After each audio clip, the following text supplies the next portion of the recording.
Hello guys, you are welcome to my YouTube channel. Today I will teach you an important chapter of English grammar.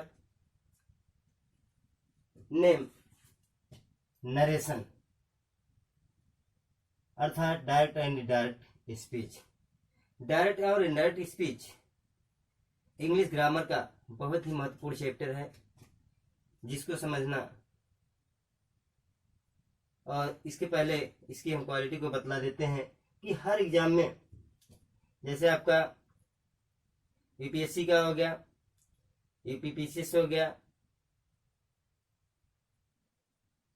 या SSC हो गया, हर exam में इससे कुछ न कुछ क्वेश्चन पूछे जाते हैं, जिनका सलूशन देना बड़ा ही डिफिकल्ट वर्क होता है। इसलिए आपसे मेरा रिक्वेस्ट है कि इस वीडियो को आप निश्चित रूप से एंड तक देखें, क्योंकि आज के बाद नरेशन से रिलेटेड कोई भी डाउट आपका जो सस्पेंशन में था वह निश्चित रूप से क्लियर हो जाएगा। तो देर ना करते हुए आइए हम इस वीडियो को स्टार्ट करते हैं। Let us start this video. तो देखें दोस्तों,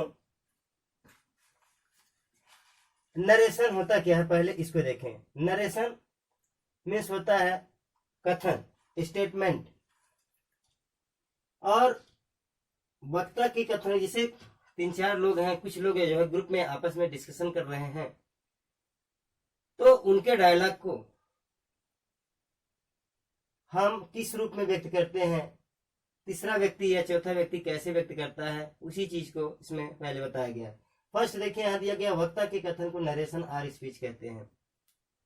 कहने का मतलब कुछ लोगों के बीच में जो डिस्कशन किसी पॉइंट पर होता है, उनकी बातों को प्रेजेंट करना, वही आपका नरेशन कहलाता है। आगे है देखिए, किसी भी कथन को 2 तरह से व्यक्त किया जाता है। 2 types of an statement of present. तो किसी भी स्टेटमेंट को, किसी भी कथन को व्यक्त करने का 2 तरीका होता है। पहला होता है डायरेक्ट स्पीच, जिसको हम सीधा कहते हैं। कहने का मतलब बात को ज्यों कहते हैं उसी रूप में उठा के कहना, उसी रूप में व्यक्त करना, वही आपका कहलाता है डायरेक्ट स्पीच। जब वक्ता के कथन को ज्यों का त्यों व्यक्त किया जाता है तो इसी को हम डायरेक्ट स्पीच कहते हैं। इसे इन्वर्टेड कामाज में बंद किया जाता है। आपको पता होगा, देखिए जैसा कि एक एग्जांपल भी यहां दिया गया कि Ram says Hari is a good student. अब इसमें जो भी उसका स्टेटमेंट है, राम के द्वारा जो स्टेटमेंट कहा गया, जो कथन कहा गया, जो बात रखी गई है, उसको हम जो है यहां देखिए हमको दिखाई दे रहा है कि यह डबल इन्वर्टेड कामाज के अंतर्गत क्लोज है। तो स्टेटमेंट हमेशा क्या होता है, इन्वर्टेड कामाज के अंतर्गत बंद होता है। नेक्स्ट देखें, फिर क्या है इनडायरेक्ट स्पीच। इनडायरेक्ट स्पीच क्या होता है, जब वक्ता के कथन को अपने शब्दों में व्यक्त किया जाए तो इसे इनडायरेक्ट स्पीच कहा जाता है। जैसे इसी बात को हम चेंज करते हैं, जैसे इसको चेंज करने के लिए बाद में चेंज करके लिखा गया है कि Ram says that Hari is a good student. तो इसमें क्या किया गया है, उसी बात को वह जो है दूसरा व्यक्ति अपनी भाषा में, अपने शब्दों में, ओन लैंग्वेज में उसको प्रेजेंट किया है। तो कथन, किसी भी बात को व्यक्त करने का जो तरीका, जो मेथड बताया गया, वह 2 प्रकार का है।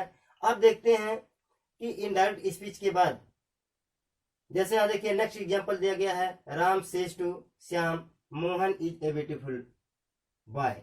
अब इसको समझने की कोशिश ये करें, इसलिए दिया गया है कि इसमें कुछ जो है भाग ऐसे होते हैं जिनको जानना बहुत ही आवश्यक होता है। पहला जो है देखिए इसमें दिया गया है, एक है कामा से पहले का भाग और दूसरा है कामा के अंतर का भाग। अब कामा से पहले के भाग को हम क्या कहते हैं, इसको भी जानना बहुत जरूरी है।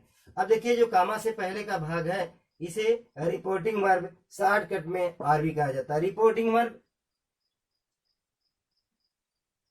जो होता है वह कामा से पहले का भाग होता है। दूसरा है जो डबल इन्वर्टेड कामास के अंतर्गत बंद हुआ है, इसी भाग को हम रिपोर्टेड स्पीच के नाम से जानते हैं, रिपोर्टेड पार्ट के नाम से जानते हैं, जैसा अभी आप इस बात को समझ सकें। तो कहने का मतलब यह जो भाग है इसके ऊपर पूरी तरह से डिपेंड होता है, इसलिए दोनों पार्ट को हमको अच्छी तरीके से जानना बहुत जरूरी होता है। आरबी क्या होता है, आरएस क्या होता है, लगभग आपको यह क्लियर हो गया होगा, क्योंकि आरएस का जो है सारा चेंजिंग इसी आरबी पर जो है डिपेंड करता है। आप देखें rules of changing direct speech into indirect speech, कहने का मतलब डायरेक्ट से इनडायरेक्ट में परिवर्तन करने का तरीका क्या है, डायरेक्ट से इनडायरेक्ट कैसे हम परिवर्तित करते हैं, कुछ रूल्स हैं, कुछ नियम्स हैं जिनको जानना अति आवश्यक है। अब पहला रूल है इसमें, इनडायरेक्ट में इन्वर्टेड कामाज को रिप्लेस कर देते हैं। कहने का मतलब डायरेक्ट से इनडायरेक्ट जब हम परिवर्तित करते हैं तो जो आपका डायरेक्ट स्पीच का जो स्टेटमेंट है, जो सेंटेंस है, उसमें जो कामा, डबल इन्वर्ट कामाज सब लगे हुए हैं, सबको हम क्या करते हैं, रिप्लेस कर देते हैं, हटा देते हैं। नेक्स्ट पॉइंट है रिपोर्टेड वर्ब से, सेड को भाव के अनुसार क्रमशः टेल, टेल्स या टोल्ड में परिवर्तित कर देते हैं यदि रिपोर्टिंग वर्ब का ऑब्जेक्ट दिया हो। कहने का मतलब यदि रिपोर्टिंग वर्ब का ऑब्जेक्ट दिया गया है तो उसमें जो रिपोर्टिंग वर्ब है, से है, सेज है, कभी कभी सेड होता है, तो वह क्रमशः से को टेल में, सेज को टेल्स में और सेड को टोल्ड में परिवर्तित कर दिया जाता है। ये सारे रूल्स जो भी बताए जा रहे हैं ओनली आपका असर्टिव सेंटेंस के लिए ही बताया जा रहा है, क्योंकि इंपरेटिव सेंटेंस में इसका रूल कुछ अलग है। सब कुछ तो है लेकिन ये जो आपका रिपोर्टिंग वर्ब से रिलेटेड जो बातें बताई जा रही हैं उनमें अलग अलग चीजें बताई गई हैं, तो इसलिए जो है यह असर्टिव सेंटेंस के लिए ही रूल आपको जो एक्सप्लेन किया जा रहा है, बताया जा रहा है, वह उसको आप फॉलो करें। तो नेक्स्ट है, यदि जो है रिपोर्टिंग वर्ब का ऑब्जेक्ट दिया गया है तो आरबी का ऑब्जेक्ट क्या है, टेल या टेल से या टोल्ड में परिवर्तित है। यदि आपका रिपोर्टिंग वर्ब का ऑब्जेक्ट नहीं दिया गया है या सेंटेंस में जो है रिपोर्टिंग वर्ब का ऑब्जेक्ट नहीं दिया गया है तो ऐसी कंडीशन में रिपोर्टेड स्पीच के क्या नाम है, आरबी का जो आपका वर्ब है वह जेव का त्यों आपका बना रहेगा, उसमें कोई परिवर्तन नहीं होगा। जैसे दे दिया जाए, यहाँ आपको एक एग्जांपल के द्वारा, यहाँ ऊपर देखिए Ram says Hari is a good boy, यहाँ देखिए ऑब्जेक्ट नहीं दिया गया है, तो ऐसी कंडीशन में सेज को सेज ही रखेंगे, उसमें कोई परिवर्तन नहीं करेंगे। अगला रूल है रिपोर्टेड पार्ट से पहले कंजक्शन दैट का यूज किया जाता है। कहने मतलब रिपोर्टिंग और रिपोर्टेड स्पीच आरवी और आरएस को आपस में कनेक्ट करने के लिए, आपस में जोड़ने के लिए हम क्या करते हैं, कंजक्शन दैट का प्रयोग करते हैं, जिसके माध्यम से दोनों शब्दों को आपस में हम ज्वाइन करते हैं। नेक्स्ट रूल है रिपोर्टेड पार्ट के वर्ब को टेंस के अनुसार चेंज करते हैं। कहने मतलब रिपोर्टेड स्पीच का या रिपोर्टेड पार्ट का टेंस तब परिवर्तित होगा जब रिपोर्टिंग वर्ब का टेंस हम फॉलो करेंगे। कहने मतलब रिपोर्टिंग वर्ब का टेंस जैसा होगा, यदि वह आपका पास्ट टेंस में है तो परिवर्तन निश्चित रूप से होगा रिपोर्टेड स्पीच के टेंस में। यदि पास्ट टेंस में नहीं है तो उसके लिए अलग अलग रूल बताए जाएंगे, अलग अलग नियम बताए जाएंगे, जिसको आगे हम नेक्स्ट पॉइंट में आपको बताएंगे। आगे देखिए आरएस के प्रोनाउन में भी चेंजिंग होता है। कहने का मतलब रिपोर्टेड स्पीच के टेंस में, रिपोर्टेड स्पीच के जो प्रोनाउंस दिए गए हैं उनमें भी परिवर्तन होता है। जैसे रिपोर्टेड स्पीच का प्रोनाउन यदि आपका क्या नाम है सेंटेंस में दिया गया है वह फर्स्ट पर्सन का प्रोनाउन है तो वह रिपोर्टिंग वर्ब के सब्जेक्ट के रिगार्डिंग चेंज होता है। यदि रिपोर्टेड स्पीच का सब्जेक्ट जो है सेकंड पर्सन का प्रोनाउन है तो वह रिपोर्टिंग वर्ब के ऑब्जेक्ट के अनुसार चेंज होता है। यदि रिपोर्टेड स्पीच का या रिपोर्टेड पार्ट का सब्जेक्ट थर्ड पर्सन का प्रोनाउन है तो उसमें कोई परिवर्तन नहीं होता है। तो ये पर्सन संबंधी रूल, टेंस संबंधी रूल हम वन बाय स्टेप आपको जैसा आएगा वैसा वीडियो में आपको बताते चलेंगे। कहीं भी ऐसा कोई सस्पेंस एंड डाउट आपको नहीं मिलेगा जिसका आप क्लियरिटी आपको न दिखाई दिया हो। तो आगे देखिए फिर दिया है निकटता सूचक शब्दों को आवश्यकता अनुसार हम चेंज करते हैं। निकटता सूचक कहने मतलब नियरनेस जो वर्ड्स हैं उनको हम डिस्टेंस में कन्वर्ट कर देते हैं। जैसे दिस हुआ, दिस को दैट में, गो को जैसे आपका कम है, कम को गो में चेंज करेंगे, दीज है, दीज को दोज में चेंज करेंगे। ये सारी चीज आपको हम टेबल के माध्यम से जैसे जैसे आपका वीडियो आगे बढ़ेगा उसमें हम बताते चलेंगे। अब देखते हैं कि इन सारे रूल से संबंधित अब टेंस संबंधी रूल को कैसे हम एक्सप्लेन करते हैं, उनको समझने की कोशिश करें। जैसे अब देखिए यहाँ एग्जाम्पल दिया गया था, एक एग्जाम्पल यहाँ देखिए दिया गया है कि Ram says Hari is a good student.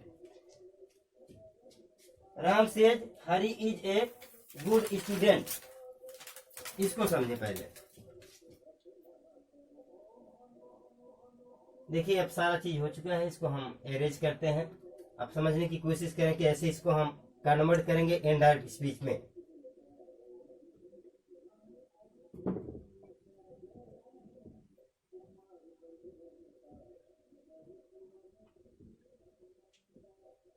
देखिए रूल यहाँ पूरे पड़े हुए हैं। अब रूल के माध्यम से हम सब कुछ यहाँ एक्सप्लेन करने की कोशिश करेंगे। अब यहाँ देखिए अब तक बात हो रही थी कि एक एग्जाम्पल यहाँ दिया गया है कि Ram says Hari is a good student. अब हमने बताया कि जैसे रूल में यहाँ दिया गया था कि यदि रिपोर्टिंग वर्ब से सेट को भाग अनुसार यहाँ जो बताया गया है कि यदि रिपोर्टिंग वर्ब में जो है आपका यह क्या आया, सेज आया है, ऑब्जेक्ट नहीं दिया गया है, तो इसको जैसे कि तैसे हम रखे हैं। फिर यहाँ देखिए ये सारी चीजें बताई गई हैं। तो अब देखिए टेंस संबंधी रूल को हम एक्सप्लेन करने चल रहे हैं हम। अब जैसे पहला रूल है,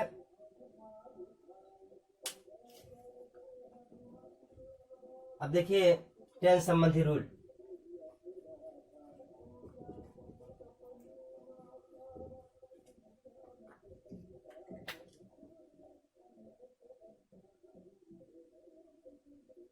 टेंस संबंधी नियम या रूल्स होता है। अब देखिए टेंस संबंधी रूल में टेंस को कैसे परिवर्तित करते हैं। पहला है यदि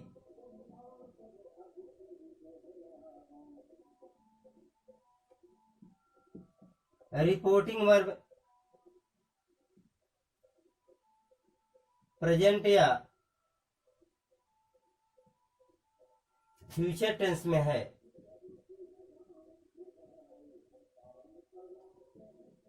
तो आरएस के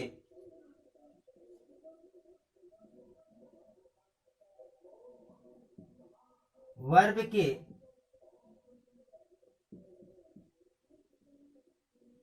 टेंस में कोई परिवर्तन नहीं होगा। कहने का मतलब नो चेंज। यदि आप हमने बताया कि यदि रिपोर्टिंग वर्ब प्रेजेंट या फ्यूचर टेंस में है तो रिपोर्टेड स्पीच के टेंस में कोई परिवर्तन नहीं होता है। यह फर्स्ट रूल है टेंस संबंधी रूल में। जैसे एग्जांपल में देखिए,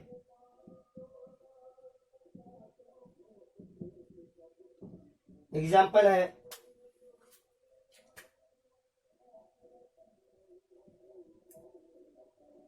Ram says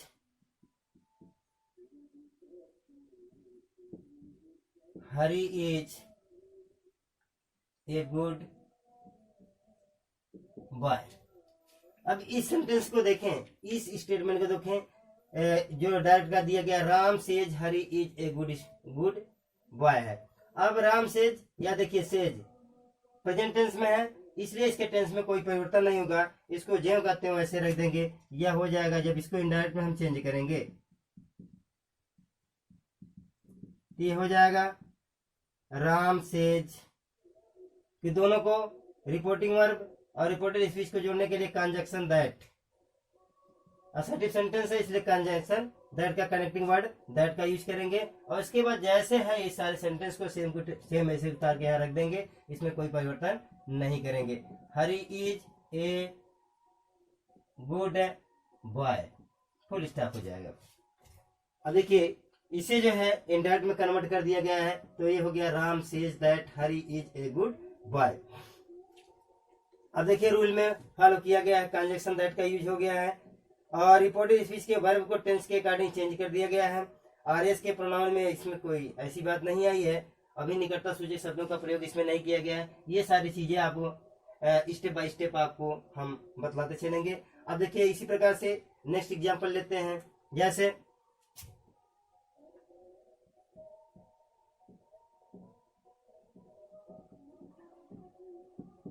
he will say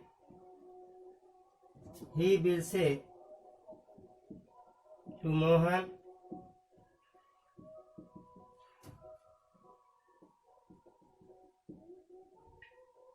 Ramu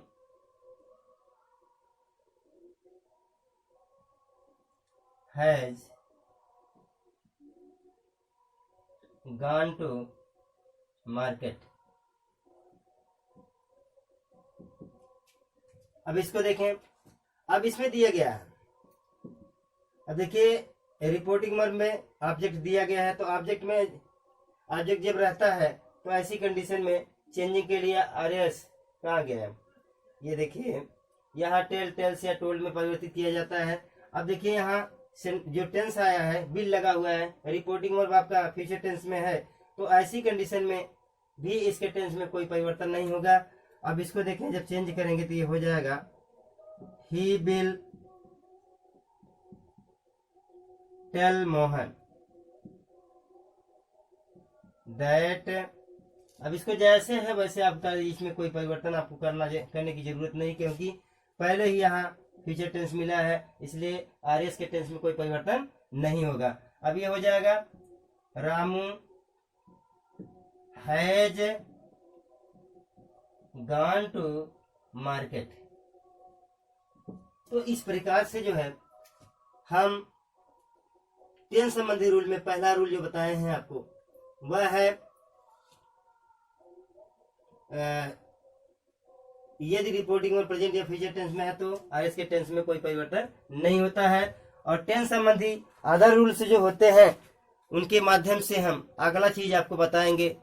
तो वीडियो आपका लंबा हो जा रहा है, क्योंकि टेंस संबंधी रूल जो है उसमें बहुत लंबे हर टेंस के बारे में आपको बताना है। तो अगला जो रूल्स है वह हम आपको नेक्स्ट वीडियो में बताएंगे। तो तब तक के लिए हम आपसे यह आशा के साथ वापसी लेना चाहते हैं कि आप इस वीडियो को अंत तक जरूर देखेंगे, क्योंकि जब तक वीडियो अंत तक देखेंगे नहीं तब तक आपको कोई किसी भी रूल से संबंधित कोई भी डाउट अगर होता है वह क्लियर नहीं होगा। इसलिए हम यह अपेक्षा करते हैं कि आप वीडियो को लास्ट तक देखेंगे और वीडियो को लाइक करेंगे, सब्सक्राइब करेंगे और अपने दोस्तों में शेयर भी करेंगे। तो तब तक के लिए जय हिंद, जय Bharat, good morning, thank you watching this video.